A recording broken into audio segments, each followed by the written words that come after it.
இப்படிகள்லாம் வர்ற நேரம். இப்ப கலெக்ஷன் ஆரம்பிச்சாதான் சாயந்தரத்துக்குள்ள ஒரு அமௌண்ட் தேரும். சில நேரத்தில் நாம் எதற்காக அரசியலில் இருக்கின்றோம் என்கின்ற கேள்வி நம்ம எல்லோருக்கும் வரும். கும்பிடுறப்ப நான் தான் கோட்டச்சாமி. சித்தப்பு யாரு வந்திருக்கான்னு பாருங்க. ஒரு பிரச்சனை வந்தவுடன் ஒரு மாசம் கழிச்சு இன்னொரு பிரச்சனை வரும், மக்கள் எல்லாத்தையும் மறந்துடுவாங்க. அண்ணே கொஞ்ச நேரம் பேசாம இருங்கண்ணே, சேர்ல உட்காருங்கண்ணே. கொஞ்ச நேரம் பேசாம சேர்ல உட்காருங்க. நீ என்னடா சொல்றது சில்ற புண்டை? எங்களுக்கு தெரியும் நீ சூத்த மூடு. ஒரு பிரச்சனை வந்தவுடன் ஒரு மாசம் கழிச்சு அடுத்த பிரச்சனை வரும், இதை மறந்துட்டு அடுத்த பிரச்சனைக்கு போயிடும்.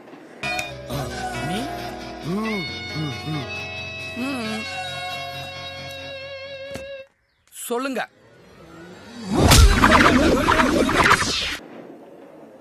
அப்புறம் பாரதிய ஜனதா கட்சி ஏதாச்சும் கையில் எடுத்ததுன்னா ஹிந்தி திருப்புன்னு சொன்னாங்கன்னா அதை ஒரு மாசம் நாங்க ஹிந்தி திருப்பு இல்லைன்னு சொல்லுவோம்.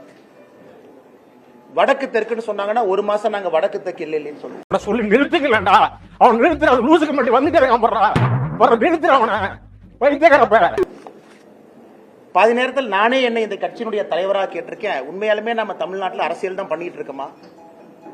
நாம செய்யக்கூடிய அரசியல் மக்களுக்கு பயன்படுதா? அந்த பார் அவையார் கூப்பிடுறாங்க, போ தெரிஞ்சிட்டு வாடா. அவையார் கூப்பிடுறாங்க, ஞானப்பழம் வாங்கிட்டு வா. இன்று காலையிலிருந்து எனக்கு நான் கேட்கக்கூடிய கேள்விகள முக்கியமான கேள்வி, நான் அரசியலே தொடர வேண்டுமா என்கின்ற கேள்வி. கவர்மெண்ட் ஜாப் ரிசைன் பண்ணிட்டு போறாரு இவரு. சோரி முடிச்ச மொன்னா நாயி அந்த முக்குல போய் உட்கார்ந்து பிச்சை எடுக்க போகுது. அதுக்கு லவுட்ட பாரு, சவுண்ட் என்னமா குடுக்குதா இது? தமிழகத்தில் பெண் குழந்தைகள் பெண்கள் பாதுகாப்பா இருக்காங்களான்னு கேட்டீங்கன்னா நிச்சயமா இல்லை. அவர்கள் மீது நடக்கக்கூடிய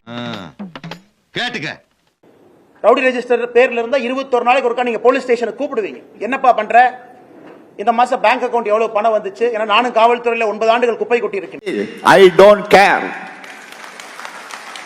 நான் மட்டுமல்ல, நீங்கள் ஒவ்வொருவரும் ஐ டோன்ட் கேர் என்று சொல்லி நகர வேண்டும்.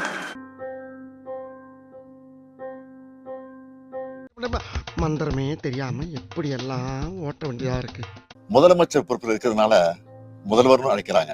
இப்ப இருக்கிற இளைய தலைமுறை என்ன அப்பான்னு அழைக்கிறத கேட்கிறப்பவே ரொம்ப ஆனந்தமா இருக்கு.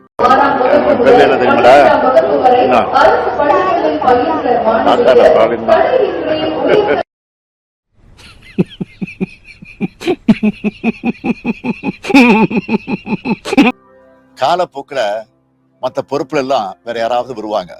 ஆனா இந்த அப்பா என்ற உறவு மாறாது. அந்த சொல் என்னுடைய பொறுப்புகளை இன்னும் கூட்டி இருக்குன்னு சொல்லுவேன். இப்ப இருந்து இந்த நிமிஷத்துல இருந்து எனக்கு தேசிய உணர்வு வந்துருச்சியா? இப்போ ஒரு நிமிஷத்துல நீ மனுஷனே இல்ல தெரியுமா? தமிழ்நாட்டுக்கு இந்த பட்ஜெட்டால என்ன நன்மை கிடைச்சிருக்கு?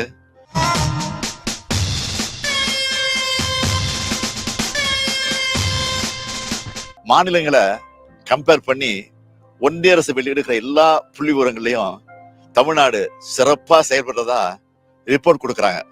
ஆனா பணம் மட்டும் தரமாட்டேன்னு முரண்டு பிடிக்கிறாங்க. பணத்துக்கு பதிலா இவனை வச்சுக்க.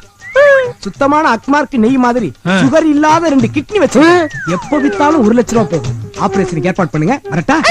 மாநில அரசு நிதியை வச்சு நாம பல திட்டங்களை செஞ்சுட்டு இருந்தாலும் ஒன்றிய அரசு நிதி பங்களிப்பு கிடைச்சாதானே இன்னும் சிறப்பா செயல்பட முடியும். எடுத்துக்கிட்டு ஓடுறதுக்கு பெர்ஃபார்மன்ஸ் பண்ண வர்றா பல்லு பல்லு. ஒன்றிய அரசில் இருக்கிறவங்களுக்கு மனசாட்சின்னு ஒண்ணு இருக்கான்னு கேட்க தோணுது.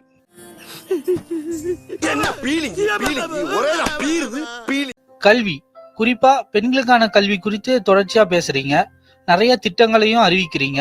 இந்த 4 வருஷத்துல என்ன மாற்றத்தை உணர்ந்திருக்கிறீங்க?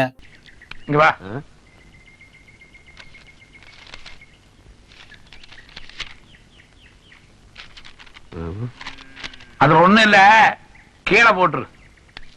டெல்லி முடிவுகள் இந்தியா கூட்டணிக்கு சம்மட்டி அடின்னு எதிர்கட்சி தலைவர் பழனிசாமி சொல்லியிருக்காரு. நான் ஏற்கனவே சொன்னதுதான். பழனிசாமியோட அறிக்கை பார்த்தா பாஜகவோட அறிக்கை மாதிரி தான் இருக்கும். அவருடைய வாய்ஸே பாஜகவின் டப்பிங் வாய்ஸ் தான். பாலியல் குற்றங்களுக்கு இன்னும் கடுமையான தண்டனைகளை வழங்குவதற்கு சட்டமன்றத்துல நானே சட்டம் கொண்டு வந்திருக்கிறேன். அம்மா எங்கம்மா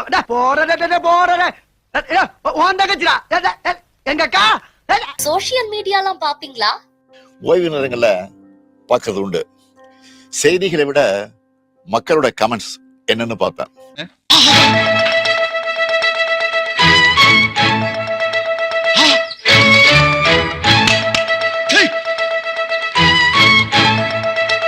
உயிர் உள்ளவங்க, உடம்புல வலு உள்ளவங்க எல்லாருமே உழைக்கணும். உழைக்க ஒரு வர்க்கம், உண்டு கழிக்க ஒரு வர்க்கம்.